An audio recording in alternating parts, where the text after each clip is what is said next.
Over the last 3 or 4 years, it has been a rough go in self-storage for developments. So I developed a storage facility and I opened it up a year ago. Let's look at how this first year went. Now, first, this is a behemoth of a facility. I'm talking about 170,000 plus net rentable square feet. That's a lot of storage. We're talking about 900 units because a lot of these units were big RV units. It was a fortress style, meaning we had large RV drive-up units around the outside of the facility. Now, we put this right on an exit of a freeway.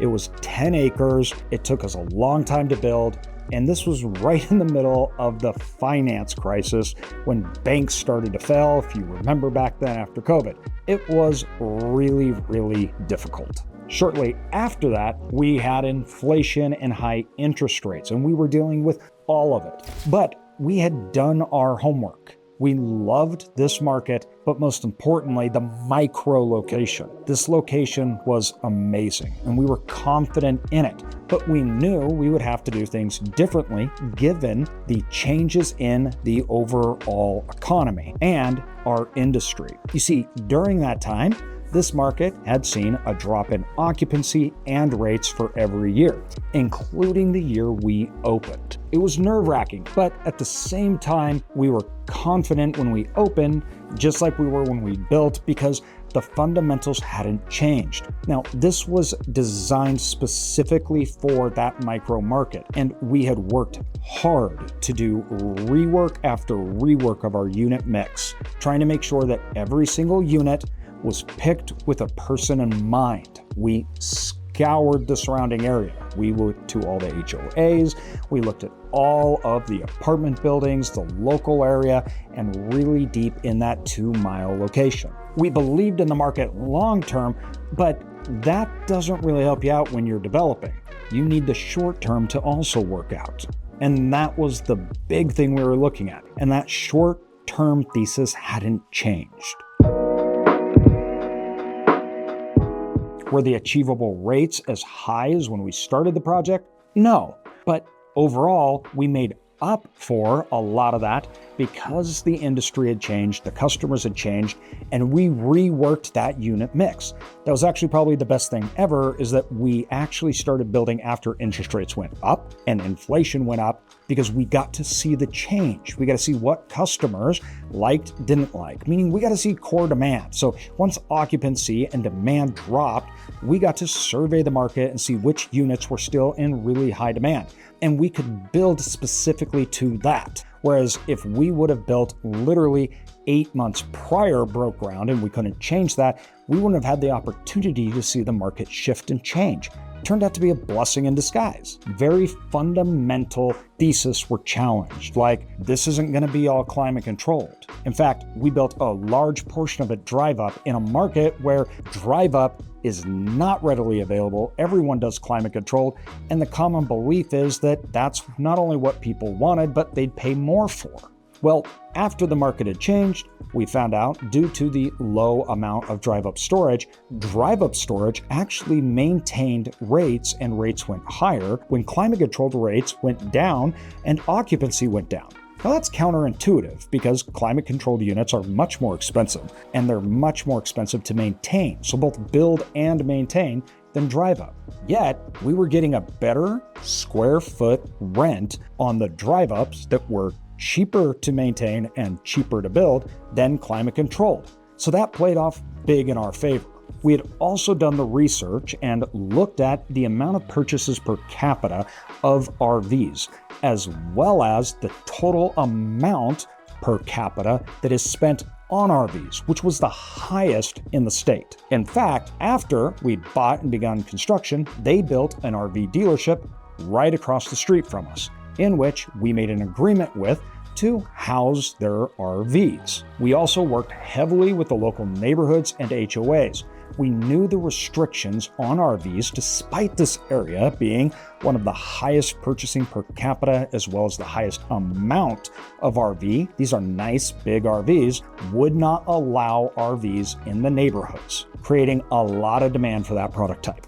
But that wasn't the whole facility. In fact, that represented less than 20% of the facility as far as number of units go. Now, square footage, that's different because they were big, but still, that wasn't the bulk of the facility. Its location made it perfect for things like contractors and servicing growth in the area. Also, the size of the units and type and quality of the units given the average income and people that lived there. Once again, I treat storage like a business, not a real estate asset. So we were building products for customers, and we spent years to identify and really know who those customers were and what they wanted and what they were willing to pay for. From there, we made a grand opening plan. We wanted to make a big deal of it, have the mayor come out. We in fact set up an educational tutorial on self-storage and understanding at the event. Why? To bring people in. And it worked. We brought a lot of people there, and we got a lot of attention for it. The next thing, we planned a really good go-to-market strategy that was a combination of marketing through PPC and through technology and hardware and offering different products that the market hadn't seen. And we wanted to let the public know. We set up operations to include online rentals, integration of our hardware, software, marketing efforts, and internal teams to act as sales reps to fill up the units. We wanted to move our close ratio from those new leads coming in to what was an average of 10 to 20% when using call centers and others, and we moved that all the way up to 80%, meaning we could triple the amount of people moving in on the same amount of ad dollars. Lots of people are out trying to buy facilities, small ones that range everywhere from $300,000 to $4 or $5 million. They're worried about getting the money or having the financing. This is why we team up with Live Oak Bank, because they get this. They understand storage. We have them help us underwrite deals for our students and others. They are one of the best people in the industry when it comes to getting loans, especially small business loans. They can actually help the customers when they find the asset, understanding how much debt can I get? What's it gonna look like? That changes them from being a bank to being a real asset to the customer. We recommend Live Oak Bank to our students as well as others that are trying to get into the storage business. They have an in-depth knowledge of this asset class. It's more than a bank. It's more than simply getting money. They're actually an asset and a partner to them, helping them go through all the things that they don't know and understand. All of those things we wanted to work in unison. We used our brand, which is more of a national brand because it's licensed out to other people. This gave us really high credibility online. Our ranking was high day one, which in a world where 85% of your customers come from online and your cell phone, that was a game changer. And the quality of this facility was good. We built a really good product to attract the right high-paying customers. In fact, it won Facility of the Year. Now we put all of those things together and we built a massive facility and put it on the market in the time when rates had fallen the steepest in self-storage history. The next thing was the timing of the opening. You see, self-storage is very seasonal. So spring and summer is your busy season, fall and winter is your slow season. If you open up in fall during the slow season, that creates a really slow start. And now the first months of the year, you're not getting a lot of people in. That can kill your trajectory and your net income, especially your break-even point. So we opened up in March. In the first 5 months, we filled up to 40%. Now, I expected a downturn when you move into that slow season, but that kept going. And by the first of that following year, we were already up to 60%. Now, when you go to our opening, a full calendar year from when we opened, we hit over 75%. We almost stabilized in occupancy on 170,000 net rentable square feet in the first year.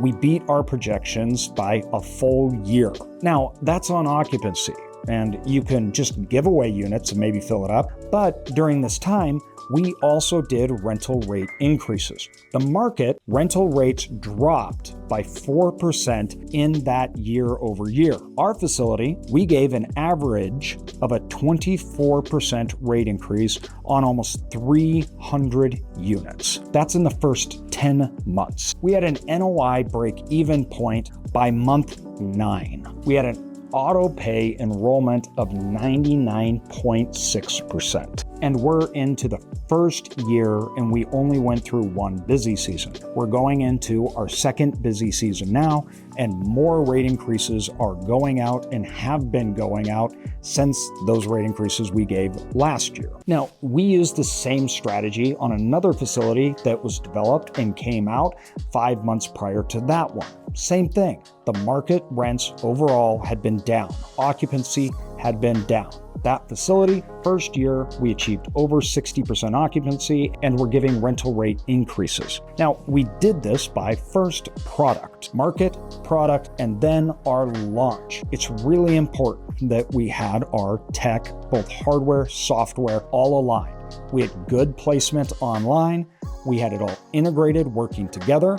We did good marketing on the ground, good facility marketing, pay-per-click, and then we had our internal team set up, ready to launch and get move-ins fast. These examples show how when you have a good product and you have the right tools and a team that is all aligned, you can outperform the market. We took our same system and we used it when last December we closed on 2 facilities that were in fill-up. They'd been built 2 years prior, and they were at 30% occupancy after 2 years. Now, that was a little worrisome, but after looking at it and analyzing it, we believed we found the holes in the system, the ones that we talked about earlier. So we took it over, and 4 months later, we doubled occupancy in the slow season. Now, these operational abilities we have put into place over the last 2 years and have been ramping up facilities across the board. Yes, in 2025, self-storage stabilized. It wasn't like it was before when it was in a free fall, but still this isn't boom times in the market. Even facilities that we have in markets that were hurt really bad,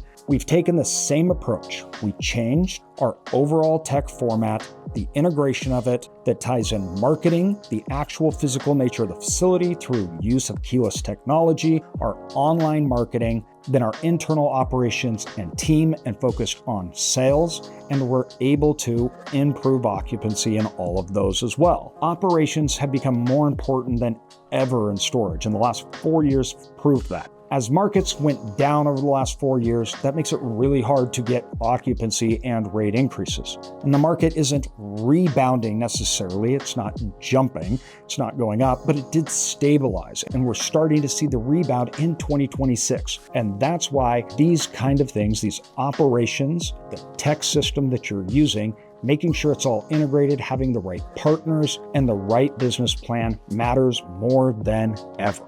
So make sure you're subscribed and you guys are following along to learn how you can find opportunity and take advantage of it in the self-storage industry, where today we're finally seeing opportunities in an industry that is stabilized and is beginning to rebound.